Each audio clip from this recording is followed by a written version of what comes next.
আজ এই এপিসোডে এমন এক ঘটনার কথা বলতে চলেছি যা গুজরাটের একটি হোটেলে ঘটে গেছিল এবং সেটি হয়তো এখনও ঘটে চলেছে। কলকাতা থেকে এক তরুণ হোটেল ম্যানেজমেন্ট শেষ করে as a intern job posting পায় গুজরাটের একটি হোটেলে। জবে জয়েন করার কিছুদিনের মাথায় তাকে নাইট শিফট দেওয়া হয়। নাইট শিফট শেষ করে সে যখন হোটেলের লন ধরে ফিরে আসতো, তার মনে হতো সে ছাড়াও হয়তো আরও কেউ তার সাথে রয়েছে এবং সে তার পিছু পিছু হেঁটে আসছে। একদিন তার প্রিয় বন্ধুর সাথে সেই একই হোটেলের লন দিয়ে ফেরার সময় রাতের বেলা তার বন্ধুও সেই একই জিনিস অনুভব করে। এর ঠিক কিছুদিন পর সে একদিন তার রুমমেট বন্ধুটির মধ্যে কিছু অস্বাভাবিক পরিবর্তন লক্ষ্য করতে শুরু করে এবং সেগুলিকে আর যতই হোক খুব একটা স্বাভাবিক তো বলা চলেই না, বরং কতটা শকিং এবং ভয়ানক পরিণতি নিয়েছিল তা আজকের কল রেকর্ডিংটি শুনলে আপনারা বুঝতে পারবেন। আজকে আমাদের সাথে ছিলেন রাহুল, ওনাকে জানাই অসংখ্য ধন্যবাদ। আপনি শুনছেন টেরর FM। আমি অর্পণ আছি আপনাদের সাথে। আজকের ঘটনা কেমন লাগলো তা জানাতে একদম ভুলবেন না। চ্যানেলে নতুন হলে লাইক এবং সাবস্ক্রাইব অবশ্যই করে ফেলবেন।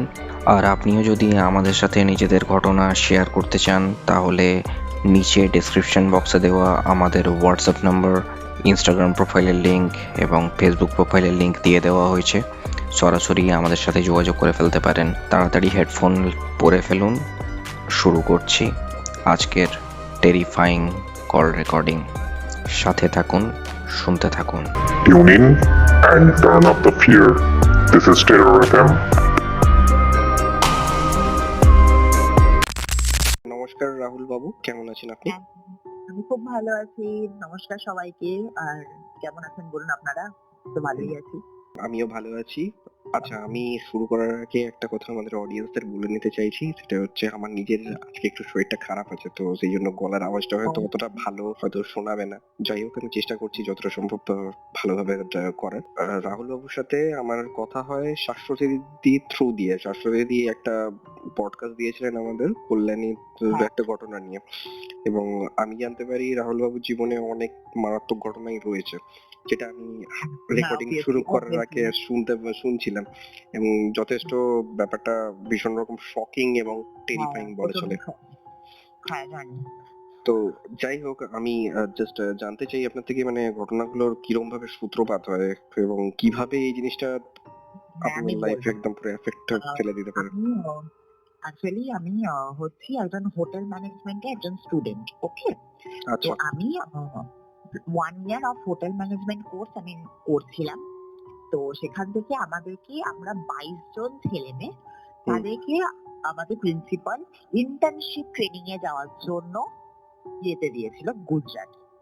ঠিক আচ্ছা, আছে, আমরা সব ছেলেমেয়েরা সেপ্টেম্বরের 20 তারিখে আমরা ট্রেনে উঠেছি ফ্রম শালিমার, কলকাতা শালিমার টু রাজকোট জাংশনে আমরা নেমেছি। আচ্ছা, তো এবার আমরা গিয়ে যখন রাজকোটে পৌঁছালাম তখন তো একটা very beautiful city, very in gorgeous and gorgeous graceful, very nice, I like it. কিন্তু আমাদের যে স্থানটা ছিল মানে কাজ করার, সেই স্থানটা ছিল ফিনিক্স রিসর্ট। এবার ফিনিক্স রিসর্ট হচ্ছে one of the most famous resort in Gujarat, মানে লাক্সারিয়াস রিসর্ট, একটা হোটেল। ওকে, ঠিক আছে, এবার সেখানে আমরা পৌঁছেছি প্রায় যেদিন আমরা নামলাম সেদিনই পৌঁছে গেছি। তো পৌঁছানোর পর আমরা সবাই সেটেল হলাম, সব ইন্টারভিউ হলো, হলো, সব ঠিক আছে। তারপর আমাদের প্রায় 5-6 দিন পর আমাদের ডিপার্টমেন্ট হ্যান্ড ওভার হলো। আমি মাইসেলফ একজন শেফ, আর আমার যারা যারা ছিল তারা বিভিন্ন কেউ কেউ সার্ভিসে গেছে, F&B সার্ভিস, কেউ বেকারিতে গেছে, কেউ হাউসকিপিং, কেউ ফ্রন্ট অফিসে। তো ঠিক আছে, আপনি কি আমি বাইরেটা ইন্ডিয়ান কিউসিন নিয়ে কাজ করছেন না চাইনিজ বা অন্য কোনো? আসলে বেসিক্যালি আমার বেঙ্গলি কুইজিন, মানে ইন্ডিয়ান কুইজিন, বেঙ্গলি ইন্ডিয়ান কুইজিনের উপরেই আমার খুব ন্যাক আছে। আমার কন্টিনেন্টাল বা চাইনিজ আমি নেক্সট, মানে আমার অতটা ইন্টারেস্টেড নেই, আমি খেতেও অতটা ভালো লাগে না আমার। বাঙালিয়ানা বাঙালি খাবারই ভালো লাগে। আচ্ছা, একদিন খাবো তো আমি নিশ্চয়ই, পার্সোনালি দেখা আমি হলে। ইভেন আমি শেফ ছিলাম, আমি ইন্ডিয়ান কুইজিনেরই শেফ ছিলাম। ঠিক আছে, এবার আমার মানে যে হোটেলটা সেটা হচ্ছে অ্যাকোমোডেশন থেকে প্রায় 15 কিলোমিটার দূর। আর আমাদের যে অ্যাকোমোডেশনটা, যেখানে আমাদের থাকার জায়গাটা, সেখানে হচ্ছে আমাদের হোটেল আর থাকা জায়গার মাঝখানে বিরাট বড় একটা লন রয়েছে, মানে মাঠ, প্লেগ্রাউন্ড, যেখানে সব ফেস্টিভ্যালস হয়, সব বার্থডে সেলিব্রেশন, অ্যানিভার্সারি, ভ্যালেন্টাইন সবকিছু হয়। হুম বুঝতে পারছেন আশা করি। হুম তো সেই লনটা পারাপার করে আমাদের রুমে যেতে হতো। আচ্ছা আমি জয়েন করেছি আমার শেফের ডিপার্টমেন্ট, সবাই নিজের ডিপার্টমেন্ট জয়েন করেছে, হাসতে খেলতে আমরা 2 মাস করলাম। কিন্তু 2 মাস পর থেকে আমার সাথে স্পেশালি খুব মানে অদ্ভুত মানে মানে একটা কিরকম মানে ভুতুড়ে টাইপের একটা প্যারানর্মাল অ্যাক্টিভিটি হওয়া শুরু হয়েছে। মানে মানে আমার কিরকম সাথে স্পেশালি পার্টিকুলার আমার সাথে কিরকম পার্টিকুলারলি আমার সাথে ফ্রম মি, ফ্রম মাইসেলফ, মানে আমার সাথেই হচ্ছে জিনিসটা। মানে আমি পদে পদে বুঝতে পারছি। এবার আমি বলছি ঘটনাটা কি। আমি একদিন, মানে এটা প্রথম দিন জিনিসটা বলি, আমার ডিউটি শেষ হয়েছে রাত্রিবেলা 1:30টার সময়। আচ্ছা ঘন রাত, একদম হু হু করে ঠান্ডা হাওয়া দিচ্ছে, মানে একদম 1:30টার সময়, ডট 1:30টায় আমি টাইম অফিসে আমার নামটা সাইন আউট করে যে আমার ডিউটি ওভার হয়েছে, আমি সাইন ইট করে আমি বেরোচ্ছি। বেরিয়ে দেখা গেছে আমি মাঠে, মানে প্রায় মাঠটা মাঝ রাস্তায়, মানে মাঠের মাঝখানে এসে আমি হঠাৎ করে বুঝতে পারছি যে আমার পেছনে কেউ একজন চলছে। ইভেন মানে ভারী বুট জুতো পরে ধপ ধপ ধপ ধপ করে চলছে, আমি আচ্ছা পরিষ্কার শুনতে পাচ্ছি। এবার আমার মনে, আমি এমনিতেই ভীতু, এবার আমার মনে স্বাভাবিক একটা প্যানিক হচ্ছে, আমি বারবার পেছনে করে দেখছি কেউ নেই। কিন্তু একটা কেমন লাগে, যত যাচ্ছে তত মানে মানে আওয়াজটা মানে নিকটে আসছে, মানে কাছে চলে আসছে আওয়াজটা। আমি এত ভয় পেয়েছি। এবার আমার হাতে ফোন অলওয়েজ থাকে, ফ্ল্যাশ লাইটও জ্বালাচ্ছি, আশেপাশে কেউ নেই। কিন্তু আমার একটা মনের মধ্যে ফিল দেওয়া ছিল যে নিশ্চয়ই কেউ না কেউ আমাকে হয়তো ফলোটা করছে। ইভেন এই যে শুরু হলো, এটা রেগুলার আপ টু 5 ডেজ আমার সাথে চলেছে এই ফলো আপই। ফলো আপিং মানে আপনি যখন কাজ শেষ করে বাড়ি যেতেন তখনই আপনার পিছু শেষ নিত করে বাড়ি আসছি তখনই, ওই রাত্রিবেলা ঠিক 1:30টা থেকে ঠিক 1:45 পর্যন্ত প্রথম দিন এই হওয়ার ঘটনাটা পর ঘটছে। দ্বিতীয় দিনও যখন হচ্ছিল তখন ভয় লাগেনি জিনিসটা হ্যাঁ, প্রচন্ড ভয়। আমি তখন দ্বিতীয় দিন কি করেছি, আমি দ্বিতীয় দিন আমার ব্যাগে একটা ইয়ে ছিল, মানে বজরংবলির একটা মালা ছিল, আমি কিনেছিলাম ট্রেন থেকে, ঠিক আছে। আচ্ছা এবার সেই মালাটা আমি পরে নিয়েছি, পরে তারপর পরের দিন ডিউটিতে গেছি, তাও আমার ভয় লেগেছে। আমি মালাটাকে জপ্তি করে ধরে নিয়ে আমি হাঁটছি, মানে আমি হাঁটছি না, মানে দৌড় মারছি, কিন্তু দৌড়াতে আমি শুনতে পাচ্ছি যে ও দৌড়াচ্ছে, ওই মানুষটা আচ্ছা দুর্যোগটাও দৌড়াচ্ছে, মানে আমাকে ধরার চেষ্টা করছে, মানে হুম, বিভৎস, মানে আমি প্রচন্ড ভয় পাচ্ছি। তারপর আমি ওরকম কন্টিনিউ এরকম 5 দিন আমার সাথে ঘটলো এই জিনিস। তারপরে আমার বন্ধু, মানে আমার যে বেস্ট ফ্রেন্ড ছিল, ও হুম, বেকরিতে ছিল, ওর সিজন শেষ হয়ে গেছে, ও বেকরি থেকে কিচেনে ট্রান্সফার হয়েছে।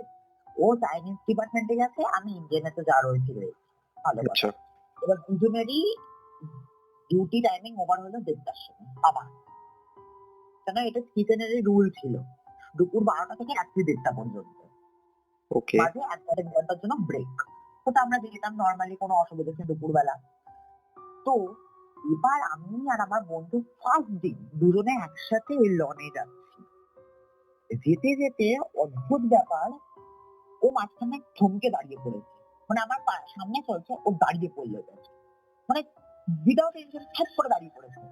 এবার আমি ফোনের দিকে তাকাতে চলছি, এবার আমি অটোমেটিক ধাক্কা খেয়েছি ওর সাথে। আমি বলছি, কি রে তুই একটু দাঁড়িয়ে পড়েছিস কেন? ও আর কোনো কথাবার্তা দিচ্ছে না। আমি বলছি, চল আমি আমি এড়িয়েও গেলাম ওকে। আমি গিয়ে ওকে সামনে ড্যাং ড্যাং করে চলে যাচ্ছি। তারপর তারপর আমি না হঠাৎ করলাম, এ কি, ও তো আর আসছে না, পিছন করে দেখি ও নেই, নেই নেই, হি ইজ নট দেয়ার। ও আমার পেছনে নেই, একদম গায়েব হয়ে গেছে, আচ্ছা ও তারপর পুরো নেই, ও মাঠেই নেই। ও মাঠে, আমি চারপাশে আমি চিৎকার করে ডাকছি, সাজ্জাদ কোথায় গেলি তুই? ও কোথাও নেই। আমি তারপর আমার না মনে হয় ফোন করে দেখি, ও তো ফোন তো আসলে, ফোন রিংও হলো, কিন্তু কোনো কথা বলছে না। আমি হ্যালো হ্যালো হ্যালো, রুমের মধ্যে এইটুকু বুঝতে পারলাম যে রুমের মধ্যে পৌঁছে গেছে। রুমের সব বাদ বাকি সব কটা ছেলেদের আওয়াজ শোনা যাচ্ছে, চিৎকার চেঁচামেচি শোনা যাচ্ছে, কিন্তু ও কোনো কথা বলছে না, কিন্তু ফোনটা ধরে আছে। আচ্ছা কিন্তু কলটা আমারও অ্যান্সার করে রয়েছে, আমি হ্যালো হ্যালো করে যাচ্ছি, এদিকে সাহিল হ্যালো বলছে, ইরফান হ্যালো বলছে, কিন্তু ও কথাটা বলছে না। তখন আমি বুঝতে পারলাম যে কিছু তো একটা হয়েছে। তারপর আমি দৌড়ে গেলাম রুমে, কোনো কিছু হুম। ভাড়া কাজ থেকে রুমে দরজা করলাম, এই সাজ্জাদের না, কি হলো ব্যাপারটা? আমি যে ফোন করলাম ওকে, তোরা হ্যালো বলবি, ওই আমরা হ্যালো বললাম, আমরা তো হ্যালো বললাম, ও তো আসেইনি রুমে, তো ফোন ধরবে কি ও? ও তো রুমে আসেইনি, অনেকক্ষণ দেরি হয়ে গেল, ও তো আসেনি। কি শিখি রে, ঘুমিয়ে এলো না। আমি ফোন করলাম, ফোনে অ্যান্সার করলো কিন্তু কোনো কথা বলছিল না, তোরা আবার হ্যালো হ্যালো বলছিস। কিন্তু না, তো কি হয়েছে নাকি, মাথা ফাথা খারাপ হয়ে গেছে? না রে, আমি সত্যি বলছি রে। এই গেল একদিন, এই কেসটা হলো। আচ্ছা, দ্বিতীয় কেসটা, এক মিনিট, আলটিমেটলি সাজ্জাদকে পাওয়া গেছিল না সেদিনকে তার পাওয়া হ্যাঁ যায়নি? সাজ্জাদকে পাওয়া গেছে, কিন্তু সেই সাজ্জাদ যখন পাওয়া গেছে সাজ্জাদকে, সেটা কোথায় পাওয়া গেছে? সাজ্জাদকে পাওয়া গেছে একটা রুমের অপোজিট সাইডে বসে বসে সিগারেট খাচ্ছে। সিগারেট খাচ্ছে বসে বসে? হ্যাঁ, মানে আমাদের অ্যাকোমোডেশনের বাড়িটা ঠিক তার হুম। পেছনে একটা জঙ্গল আছে, সেখানে একটা ছোট সিট মানে লো বেঞ্চ আছে, ওখানে বসে বসে সিগারেট খাচ্ছে আর ইনস্টাগ্রামে ভিডিও দেখছে। ব্যাপারটা কি ভয়াবহ। জিজ্ঞেস করেছিলেন যে আপনার হ্যাঁ, ওকে জিজ্ঞেস এতবার করেছি ফোন সব করা আমি হয়েছিল? একই কেস থেকে জিজ্ঞেস করেছি, ইয়ে করেছি। ও আমাকে কি বললো, আমি তো তোর সাথেই চলে এলাম। হ্যাঁ। কি বলছিস? আমি তো তোকে দেখতে পাচ্ছি না, তুই আমার সাথে এলি মানে কি কথাটা বলছিস? বলছে, হ্যাঁ আমি তো এইমাত্র এসে, আমি রুমে ঢুকিনি, আমি এইমাত্র এসে পিছনে এসে বসলাম। মানে আমার মানে তো মাথা একদম, মানে আমার মাথা একদমই কাজ করছে না। হুম। এই হলো একটা ফার্স্ট কেস। আর সেকেন্ড কেসটা কি আমি সেটা বলি, সেটা আরো মারাত্মক। ও আমার একদিন আমার মনে আছে আমার সেদিন আমার অফ ছিল, আমার ছুটি ছিল কাজ থেকে, আমি রুমে ছিলাম। আচ্ছা। তো ও সকালবেলা, ও টাইমিং তখন দিয়েছিল সকাল 10টা থেকে, আই রিমেম্বার। ও সকাল 10টার সময় ওর ডিউটি ছিল, ও চলে গেছে, আমি তখন ভ্যাট করে ঘুমিয়ে গেছি। আচ্ছা। আমি উঠলাম 11টা 11:30 নাগাদ, মতো তুললাম, আমি ফোন টোন করলাম, আমি কথা বললাম, বলতে তুই ডিউটিতে যাচ্ছিস? মানে হ্যাঁ আমি ডিউটিতে যাচ্ছি। ও আজকে সকালবেলা নাকি? হ্যাঁ সকালে। তো ঠিক আছে যান। তো ওই কথা বলার পর আমি আবার খেতে গেলাম ওর সাথে, তো আমার সব নর্মাল, সব নর্মাল। এবার ঠিক রাত্রিবেলা 8টার সময় ধপ ধপ ধপ ধপ ধপ ধপ মানে ডোরে, মানে দরজা ধাপড়াচ্ছে। এবার আমি রুমে ছিলাম, আমার সাথে আরো 3টে ছেলে ছিল।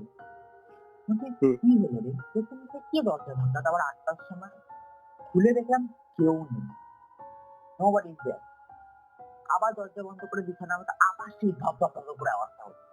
মানে ভাই কে ধাক্কা মারছে? বাবা রুমে ছিল, যে রুমের বাইরে বেরিয়ে চারপাশ ঘুরে এলাম, কেউ নেই। এই হলো দুবার হয়ে গেল। তারপরে রাত্রিবেলা 11টার সময়, আমার মনে আছে পরিষ্কার, আমার মনে আছে রাত্রিবেলা 11টার সময় একটা জাস্ট টক করে একটা আওয়াজ হলো। আমাদের আবার সে আওয়াজ, বিরক্তি করে বলো, আমার মাথা ফাটিয়ে দেবো ছেলেটার। যদি বলেছি সাজ্জাদ সামনে হি করে দাঁড়িয়ে রয়েছে, আর চোখে মনি লাল। মানে আপনারা জাস্ট ভাবুন, আপনারা ভাবুন মানে কি হতে পারে, ছবিটা কি জিনিস। ও পুরো ইউনিফর্ম পুরো ফাটা ছেঁড়া, শেফ কোট ফাটা, ফর্মাল প্যান্ট জুতো ফাটা, অ্যাপ্রেন ফাটা, চুল চুল উখড়ো বুখড়ো, হাতের নখগুলো এত বড় বড় হয়ে গেছে, মানে বিভৎস, মানে আমি দেখে মানে মানে মানে আমি সাদা পুরো।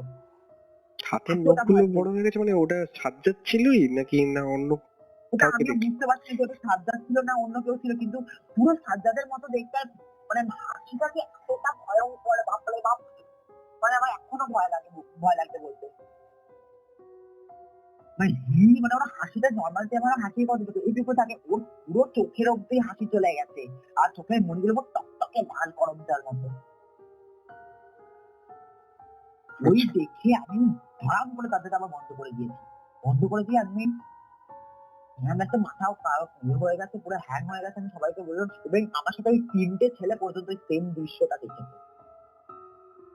যে ওটা ও না অন্য কেউ। দিয়ে আবার যখন আবার টক করে আওয়াজ হলো রাত্রিবেলা 12:30টার সময়, তখন ও নর্মাল, ইউনিফর্ম পুরো ঠিকঠাক, জুতো ঠিকঠাক, চুলের হেয়ারস্টাইল ঠিকঠাক, চোখের চোখ ঠিকঠাক। বলছে এত দেরি লাগছে কেন দরজা খুলতে? টয়লেট করেছিলাম। আমি তো কোনো মুখে কথাই বলিনি, মানে মানে ভয়ে দেখছি ওকে। মানে মানে আমরা রুমে ওই 3জন ছেলেরা মানে ছেলেরা তিনজন মানে মানে কি বলবো আর কি, মানে দুজন তো অলরেডি কম্বল চাপাতে শুয়ে পড়লো, আমি তাও বসে বসে মানে ধ্যানমগ্ন হয়ে দেখছি মানে কি হতে পারে জিনিসটা, কি জিনিস ছিল। এই গেল সেকেন্ড কেসটা। থার্ড কেস কি হয়েছে কি, আমি গেছি বাজারে, আমি সকালবেলা বাজারে গেছিলাম। তো আমি কি একটা যেন কিনতে, হ্যাঁ আমি কিনতে গেছিলাম, আমি একটা ডায়েরি, একটা পেন, একটা পেন্সিল, একটা মোবাইলের চার্জার কিনতে গেছিলাম। হুম। নিয়ে গেলাম, আমি রুমে যথারীতি ফেরত এসে চান টান করে ফ্রি হয়ে ক্যাফেটেরিয়াতে খাবার টাবার খেয়ে রুমে এসে জাস্ট শুয়ে আছি খাটের মধ্যে। তো অদ্ভুত ব্যাপার, আমার ঠিক আমার যে জানলাটা, আমার মানে আমার বেড সাইডে আমার একটা জানলা আছে, মানে স্কোয়ার একটা উইন্ডো আছে। উইন্ডোতে আমি পর্দা টাঙানো, প্রত্যেকের উইন্ডোতে পর্দা টাঙানো আছে, প্রত্যেকের উইন্ডোতে কার্টেন টাঙানো আছে, পর্দা টাঙানো আছে। এবার আমার পর্দার উপরে মানে একটা গোল একটা মতো মুখ, গোল, এটা কিন্তু দিনের বেলা, ভাবো দিনের বেলা, তখন কটা, 12টা 1টা ওই দিন খালি আমারই ছুটি ছিল, আচ্ছা। আর কারো ছিল না। মানে ওই দিন ওই পার্টিকুলার ডেটা খালি আমি রুমের মধ্যে একা ছিলাম, আর কেউ ছিল না, বুঝতে পেরেছো? মানে দিনের বেলা 12টা 1টা নাগাদ আমার মানে পর্দাটাও তুমি চিন্তা করো না, পর্দাটা কেউ মতো মানে নেটের পর্দা, মানে ওপার থেকে সবকিছু দেখা যায়, বুঝতে আচ্ছা। পারছো? মানে যেরকম মানে জাল শাড়িগুলো যেরকম হয় না, পরলে মানে দেখা যায় ওরকম, ওই পর্দাটা মানে পাতলা।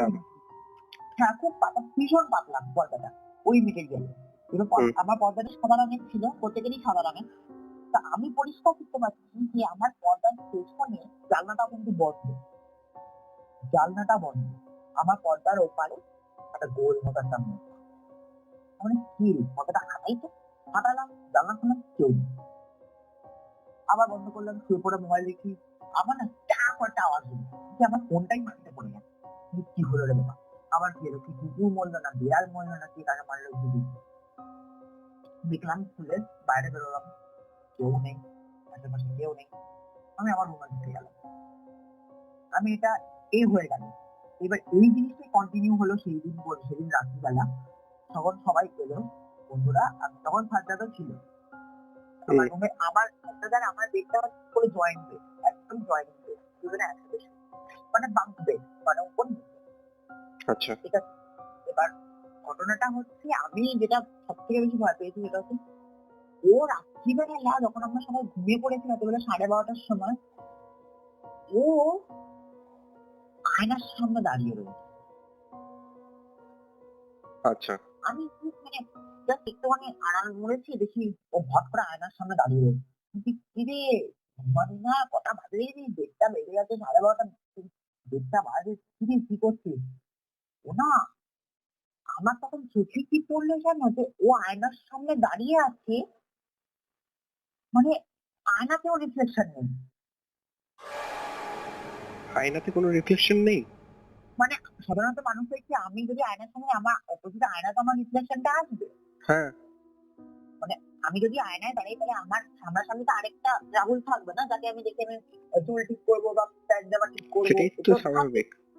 সেটা স্বাভাবিক। ওর তো সেটাও নেই, ও পরিষ্কার দাঁড়িয়ে রয়েছে, কিন্তু ওর আয়নাতে ওর কোনো রিফ্লেকশন পাওয়া যাচ্ছে না, মানে নেই। তারপরে আমি তার চকের দ্বারা আমি হট করে যে কম্বলটা মুড়ি দিয়ে টাইট করে আমি শুয়ে রয়েছি, এবার দেখি, আবার যখন ভয়ে ভয়ে মানে খুললাম পর্দাটা, দেখি তখনও ওখানে ও দাঁড়িয়ে আছে, তখনও মানে স্ট্যান্ডিং দেয়ার না। তারপর সে 1:30 বাজলো, 2টো বাজলো, 3টের সময় ও, আমি দেখছি চুপচাপ, মানে চোখটা জাস্ট নামিয়ে দেখেছি, ও তাড়াতাড়ি করে নিজের বিছানায় গিয়ে পট করে। এইবার পরের দিন সকালবেলা যখন উঠলো, দেখে ওর হাতে, দুটো হাতেই মানে ও আঁচড় মেরেছে, ও একটা আঁচড় মেরেছে, মানে মানে বিড়ালে আঁচড় মারলে যেরকম হয়ে যায় না, কুকুরে বিড়ালে আঁচড় মারলে মানে দাগ হয়ে যায়, রক্ত জমে গেছে, ওর পুরো দুটো হাতে সেম হয়ে গেছে, ইভেন ওর গালে গলায় সব এরকম, আর ব্যথা থেকে আউ আউ আউ করে গেছে, মানে গেছে, পুরো গেছে, মানে ভূতি ধরেছে ওকে। তা এই হচ্ছে ব্যাপার।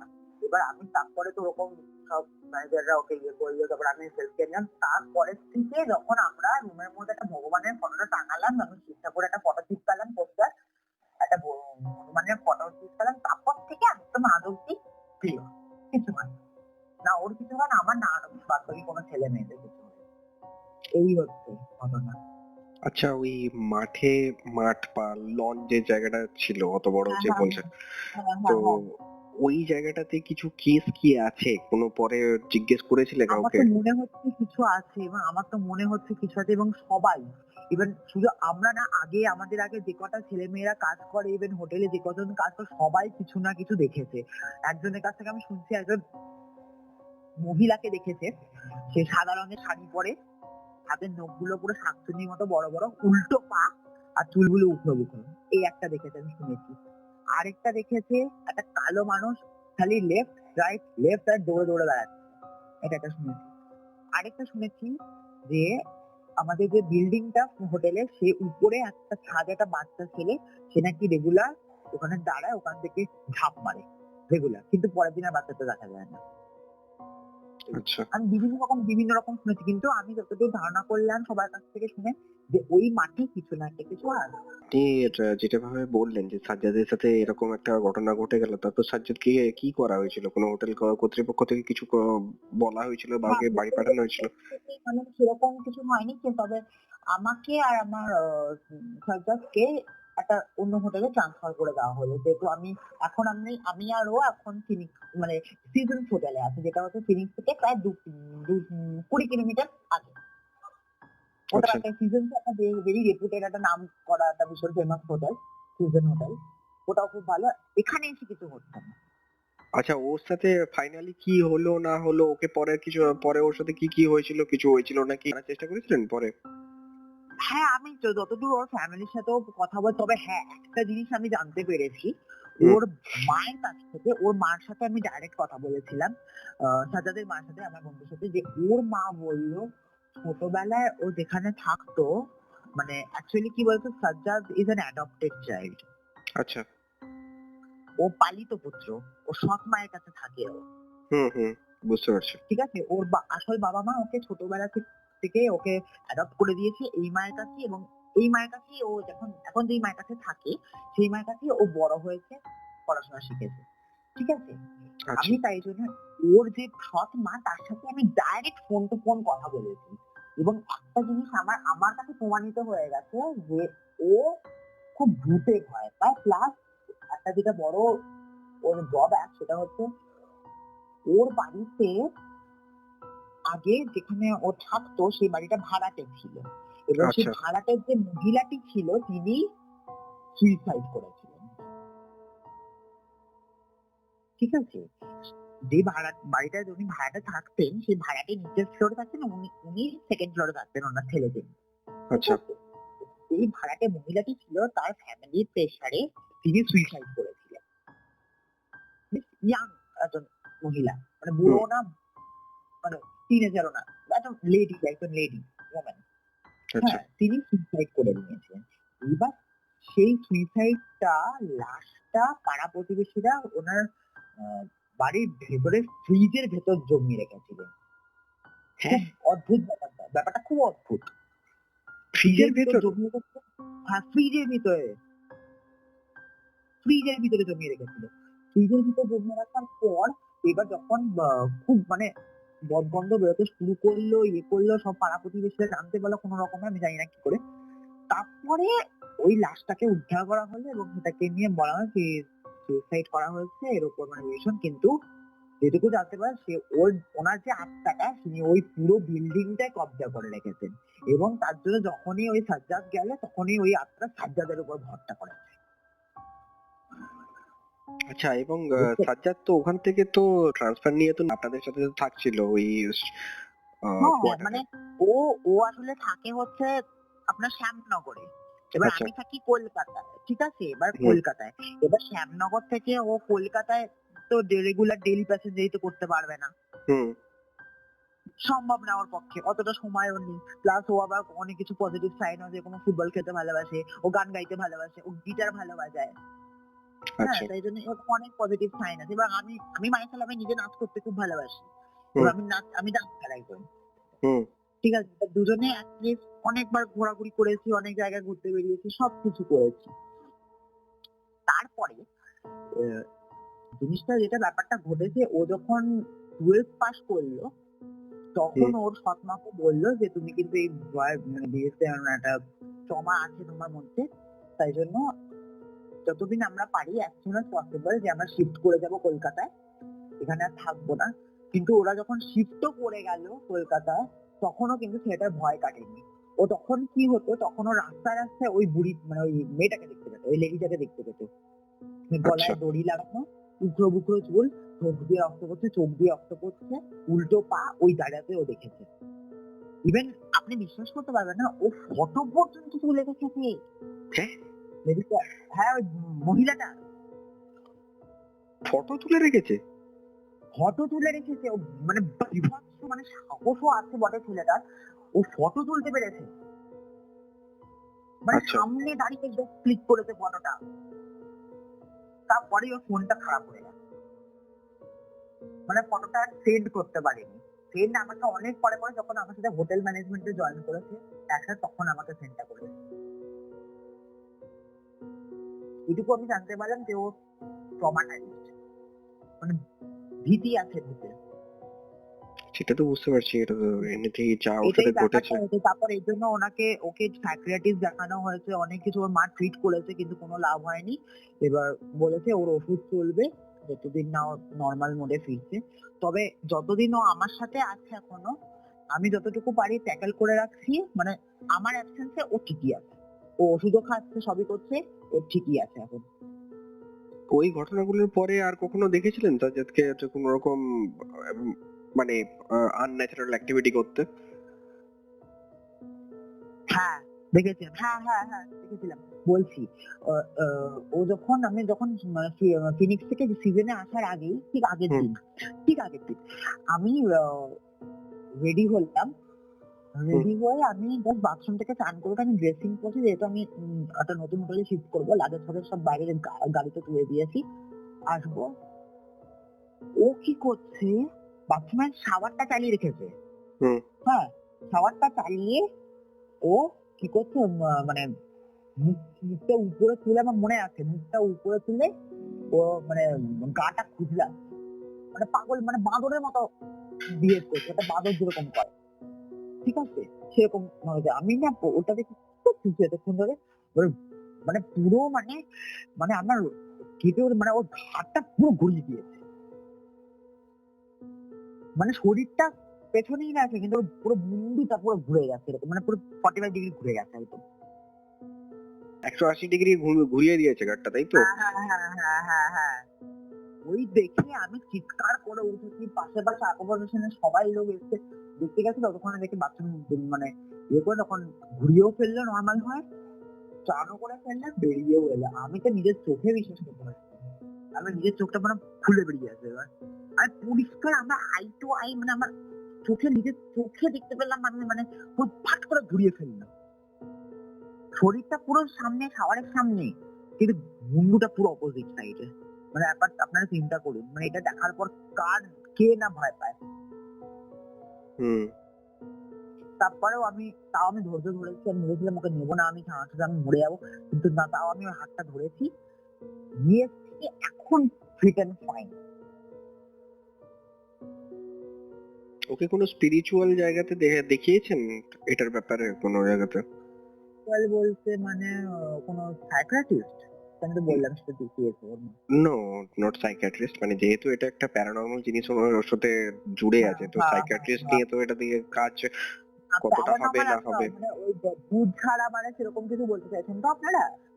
মানে ওই রকমই কাইন্ড অফ, মানে কোন রকম স্পিরিচুয়াল যারা অ্যাক্টিভিটিস এর না, সাথে এখনো যুক্ত। পর্যন্ত দেখানো হয়নি, তবে হ্যাঁ, এই তো আমরা প্রায় আমাদের 6 মাস তো হয়ে গেছে ট্রেনিং ইন্টার্নশিপে, 6 মাস আমাদের ডেট ছিল। তবে এই আমি মার্চে, এপ্রিলে আসবো আমি বাড়ি, ওকে নিয়ে 9 তারিখে আমি বাড়ি আসছি। তো দেখি পরে যদি কিছু করা যায়, আমরা চেষ্টা করবো, আমি কিছু করার, অ্যাটলিস্ট ওকে ঠিক করে দেবো আমি। তারপর তারপর মানে তোমার সাথে রেকর্ডিং এ বসার আগে ঠিক আগের ঠিক টাইমটায় আমার সাথে একটা খুব অদ্ভুত ঘটনা ঘটে গেল। সেটা হচ্ছে আমি রুমের থেকে প্রায় 9টা বা 10:30 নাগাদ আমি রুম থেকে বেরিয়েছিলাম। এটা আজকে এবার ঘটেছিল, মানে যখন হ্যাঁ আমরা রেকর্ডিং এ হ্যাঁ বসার ঠিক আগে যখন কথা বলছিলাম? হ্যাঁ হ্যাঁ হ্যাঁ হ্যাঁ হ্যাঁ। এবার আমি মানে ঠিক 9:30-10টা নাগাদ আমি রুম থেকে বেরোচ্ছি। এবার বেরিয়ে এবার স্বাভাবিক আমি রুমে ফ্যান লাইট আমার টুনি লাইট গুলো ডেকোরেটিভ লাইট যা যা আমার রুমে লাগানো আছে সব আমি অফ করে দিয়েছি। তারপরে আমি রুমের বাইরে বেরিয়ে দরজাটা লক করে তালা লাগিয়ে আমি চলে গেছি। প্রায় আমি এসেছি 10:30 তুমি বেরিয়েছি আমি 11টা নাগাদ আমি বাড়ি যাচ্ছি, ঠিক আছে।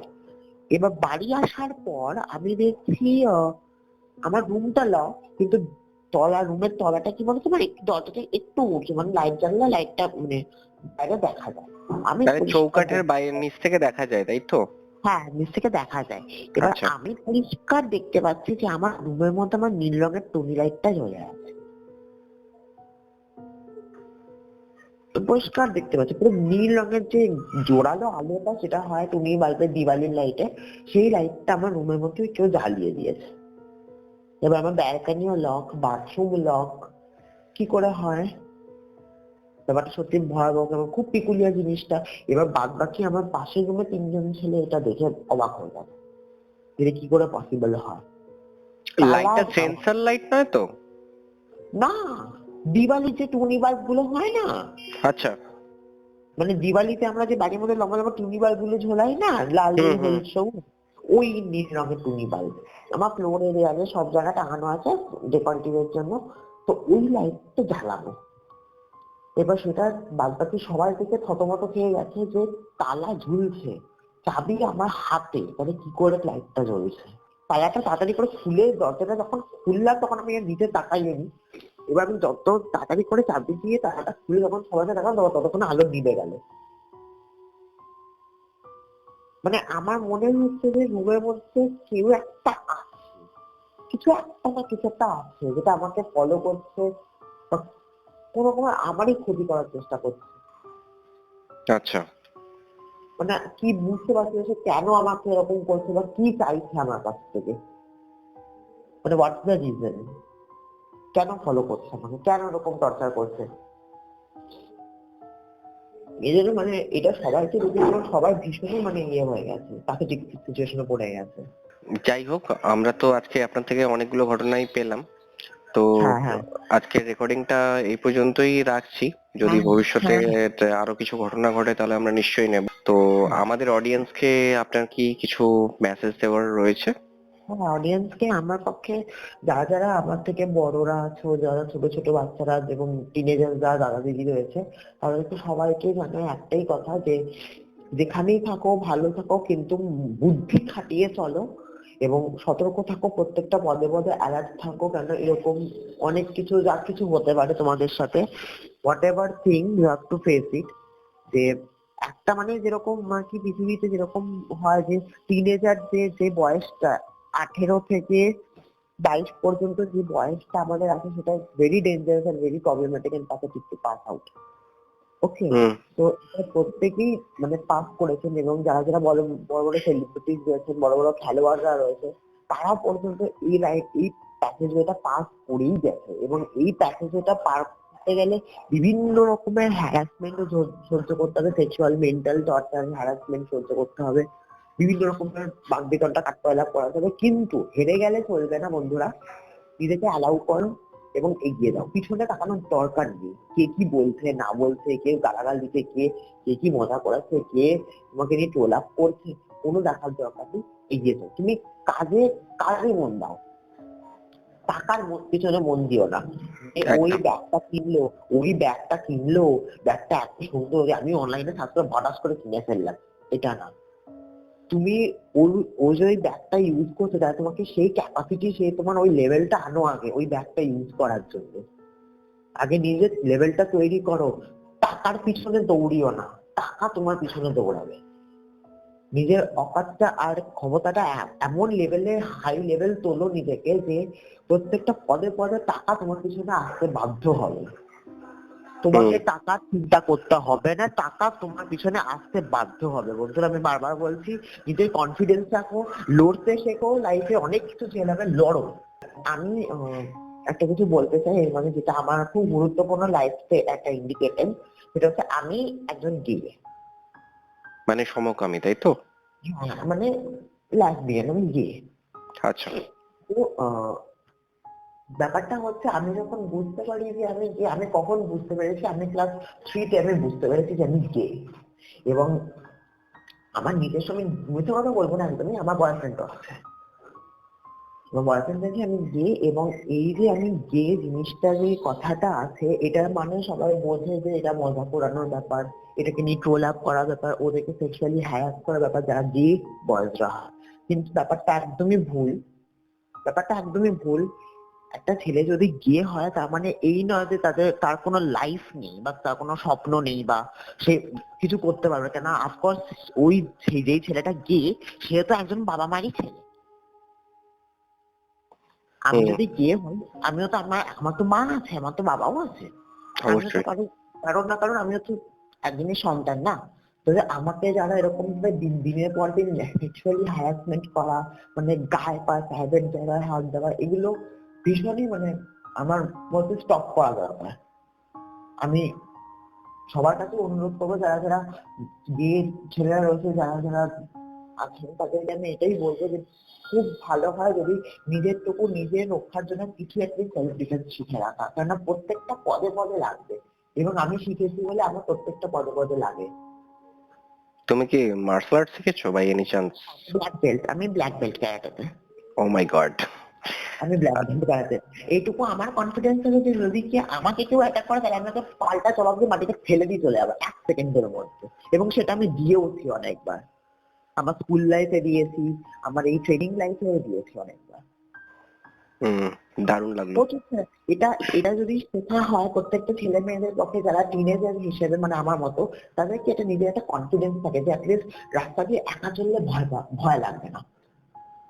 এই যে আমরা শুনি যে একটা মেয়ে, সে কলেজ থেকে ফিরছে, একা রাস্তা দিয়ে যাচ্ছে, কেন লাগবে, কেন বাবা আসছে না, কেন মা নিতে আসছে না, কেন হবে?